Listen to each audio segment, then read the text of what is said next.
So ಎಷ್ಟಿದೆ fight scene ಎಷ್ಟಿದೆ, ಯಾವ ಥರ ಇದೆ, ಹೇಗಿದೆ ಅಂತ ಸೀಕ್ವೆಲ್ಗಳು? 4 ಆ್ಯಕ್ಷನ್ ಸೀಕ್ವೆನ್ಸಸ್ ಇರುತ್ತೆ, 2 ದುನಿಯಾ ವಿಜಯ್ 2 ನಿಮ್ಮದು ದುನಿಯಾ ವಿಜಯ್ ಏನಾದ್ರು ಕಾಂಬಿನೇಷನಲ್ಲಿ ಆ್ಯಕ್ಷನ್ ಸೀಕ್ವೆಲ್ ಇದೆಯಾ? ಅದು ನೋಡ್ಬೇಕು ನಾನು. ಅಂದರೆ ಕ್ಲೈಮ್ಯಾಕ್ಸ್ ಹೇಳಬಾರ್ದು ಅಂತ ಅಥವಾ ಇದೆಯಾ ಇಲ್ವಾ? ಇಲ್ಲ, ಖಂಡಿತ ಒಂದು ಸೀಕ್ವೆನ್ಸ್, ಒಳ್ಳೆ ಸೀಕ್ವೆನ್ಸ್ ಅಂತೂ ಇರುತ್ತೆ ಖಂಡಿತವಾಗ್ಲೂ. ನಾನು ಆ್ಯಕ್ಷನ್ ಸೀಕ್ವೆನ್ಸಸ್ ಅಂತ ಹೇಳೋಕ್ಕಾಗಲ್ಲ, ಬಟ್ ಖಂಡಿತ ಅದು ಒಂದು ಒಳ್ಳೆ ಸೀಕ್ವೆನ್ಸಸ್ ಇರುತ್ತೆ. ಕಾಮಿಡಿ ಸೀಕ್ವೆನ್ಸಸ್ ಜಾಸ್ತಿ ಇದೆ ನಂದು ವಿಜಯ್ ಸರ್ದು. ಇಬ್ಬರದ್ದು ಒಂದು ಈಗೋಯಿಸ್ಟಿಕ್ ಸೀಕ್ವೆನ್ಸಸ್ಗಳಿದೆ, ಒಂದು ಜರ್ನಿ ಇದೆ.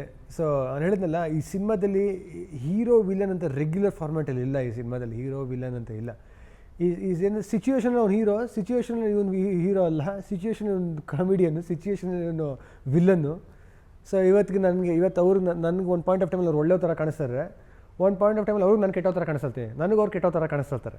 ಸೊ ನೋಡೋ ರೀತಿ ಮನುಷ್ಯಂದು ಸದಾಕಾಲ ಒಂದೇ ರೀತಿ ಇರಲ್ಲ ಅಂತ ಇರೋ ಒಂದು ಐಡಿಯಾ.